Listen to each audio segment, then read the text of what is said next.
একটি নেকির অভাবে আমি ধ্বংস। কিয়ামতের দিন এক ব্যক্তি একটিমাত্র নেকির অভাবে বিপদে পড়বে।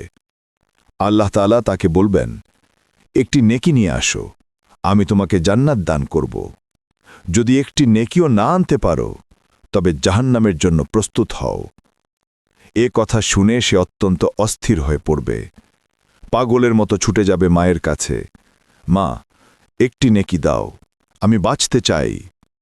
কিন্তু মা বলবে, বাবা, আজ আমিও নিজের হিসাব নিয়ে চিন্তিত, তোমাকে কিছু দিতে পারবো না।